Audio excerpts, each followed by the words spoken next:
नमस्कार दोस्तों, मैं अंकुर उपाध्याय स्वागत करता हूं आप सभी का एक बार फिर से अपनी नई वीडियो में। दोस्तों, बड़े लंबे समय से अंडर परफॉर्मेंस चल रही है, लेकिन अब ऐसा लग रहा है भैया समय बदल रहा है। जो स्टॉक बिल्कुल मूव नहीं करते थे वो 8-8, 10-10% चलने लगे हैं। और फॉर्चुनेटली पता है, मैंने इसके ऊपर आप सभी के साथ वीकेंड पे भी बात करी थी। इसी वीकेंड पे जब मैंने आप सभी के साथ डिस्कस करे थे बजाज कंज्यूमर्स के नंबर, मैंने आपको बताया कि यार कैसे बजाज कंज्यूमर्स अपने नंबर के बाद 10% की रैली कर रहा है। और बीते 6 महीने में बजाज कंज्यूमर में जो एक शार्प अपमूव देखने को मिला है वो सल्यूट करने वाला है। बहुत ही प्यारा अपमूव है, हायर हाइज की फॉर्मेशन है, फ्रेश 52 वीक हाइज पे ट्रेड कर रहा है। अब आज हम सभी ने देखा नेस्ले अपने नतीजों के बाद 8% ऊपर कूद गया, 7.25% ऊपर बंद हुआ है, लाइफ हाई पे आज आ गया स्टॉक। ठीक है, ये बड़े लंबे समय बाद हो रहा है, मैं आपको बताना चाहूंगा। एफएमसीजी शेयर्स तो मतलब कहां गायब हो गए थे पता ही नहीं चल रहा। आप एफएमसीजी इंडेक्स का हाल देख लो। मैं पहले इंडेक्स का ही हाल बताना चाहूंगा, फिर आपके साथ डिटेल में स्टॉक स्पेसिफिक आऊंगा। 50,000 पे आ गया एफएमसीजी, इनफैक्ट 51,000 के पास पहुंच रहा है। 50,800 पे है एफएमसीजी इंडेक्स। 66,000 का इसका लाइफ हाई है और 51,000 का इसका 52 वीक हाई है। तो 52 वीक हाईज पे आ रहा है, लाइफ हाई से अभी भी 16,000 पॉइंट दूर है। 15 तो है ही है। अभी थोड़े दिन पहले मैं आपको बताना चाहूंगा 45,000 पे था ये, थोड़े दिन पहले। तो 10% चला है अभी, और चलने की संभावना दिख रही है क्योंकि अर्निंग्स का सपोर्ट आ रहा है कंपनी से। सबसे इंपॉर्टेंट अगर आप देखो तो हिंदुस्तान यूनिलीवर जो बीते 6 साल से कुछ नहीं कर रहा, वो भी 4% का मूव दे रहा है आजकल। तो 4%, 3.5% आज भी चला है। तो क्या एफएमसीजी में रिवर्सल के साइन हैं? क्या एफएमसीजी को पकड़ के बैठना चाहिए? क्या कंजम्पशन स्टोरी लौटने वाली है? ये सारे सवाल हैं। इसका जवाब ढूंढना मुश्किल है, लेकिन इतना मुश्किल नहीं है क्योंकि हमारा देश है ना, पॉपुलेशन रिच कंट्री है, बहुत है पॉपुलेशन भैया। तो यूं दुकान पे सामान आता है और यूं खत्म हो जाता है। खपत तो ऐसी है, पूछो ही मत।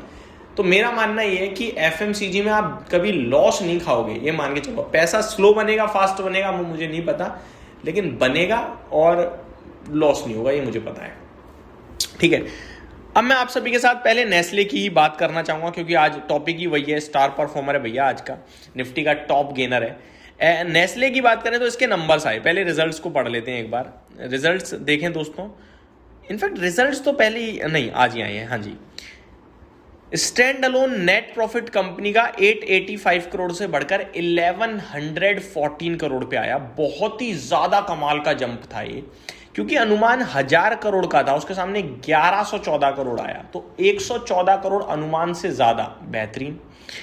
आगे एबिटा कंपनी का आया भाई साहब 1400 करोड़ के सामने 1770 करोड़ पे, अनुमान 1530 करोड़ था, ये भी बहुत शानदार। मार्जिन देखिए आप 25.23% से 26.25% पे आए, जिसमें एक्सपेक्टेशंस 24.5% की थी। तो ये भी सुपर्ब ही लग रहा है मुझे तो मजा आ गया भाई। अब update report, strongest quarterly growth in nearly a decade driven by double digit volume growth. बीते दशक की सबसे स्ट्रॉन्गेस्ट क्वार्टरली ग्रोथ थी ये, 10 साल की। मारोगे सल्यूट खड़े होके, इसीलिए भागा 8%। डबल डिजिट वॉल्यूम ग्रोथ थी दोस्तों। वॉल्यूम ग्रोथ डबल डिजिट मतलब बहुत ही तंगड़ा। वॉल्यूम ग्रोथ ना इंपॉर्टेंट होती है एफएमसीजी कंपनीज के लिए। वॉल्यूम ग्रोथ ये होती है जैसे ये एक पेन है, ठीक है, मैंने बेच दिया 10 रुपए का। अगली साल यही पेन अगर पिछली साल 10 का था तो आज 12 का हो चुका होगा इन्फ्लेशन की वजह से। मैंने एक पेन अभी भी बेचा, तो 10 की वजह रेवेन्यू तो मेरा 12 का हुआ, राइट। रेवेन्यू में 20% का जंप है, लेकिन क्या वॉल्यूम ग्रोथ में जंप है? नहीं है। क्वांटिटी सेम है, वॉल्यूम यानी कि क्वांटिटी ज्यादा बिकना, that is called volume growth. तो वॉल्यूम ग्रोथ यहां पे डबल डिजिट है, ये बाजार को बहुत पसंद आ रहा है। रेवेन्यू कंपनी का 5500 करोड़ के सामने 6750 करोड़ पे आया, अनुमान 6250 करोड़ का था, तो बहुत ही स्ट्रांग लगा।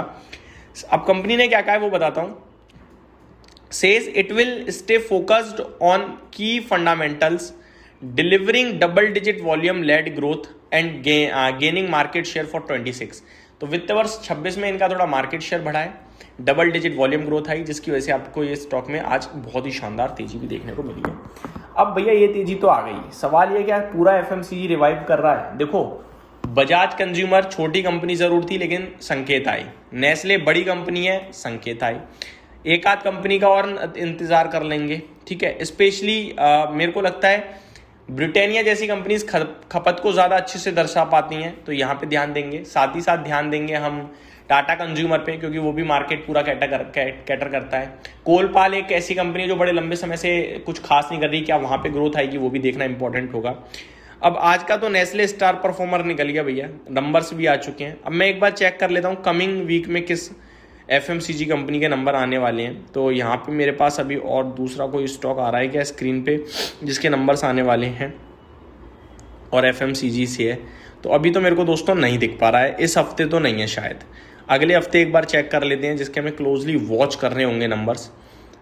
जैसे ही नंबर आएंगे वो तो मैं आपके साथ डिस्कस करूंगा ही करूंगा, लेकिन नज़र बना के रखनी होगी क्योंकि ये इंपॉर्टेंट चीज़ है मुझे लगता है। और कोई नंबर मुझे दोस्तों अभी आसपास दिख नहीं रहा है, तो जब भी आएंगे तभी। हाँ, 30 अप्रैल को हिंदुस्तान यूनिलीवर के नंबर दिख रहे हैं, 30 अप्रैल को, तो वेट करेंगे। मेरा मानना ये है कि बन रही है स्टोरी धीरे धीरे, ध्यान जरूर दीजिएगा। Thank you so much for watching this video, have a great day guys.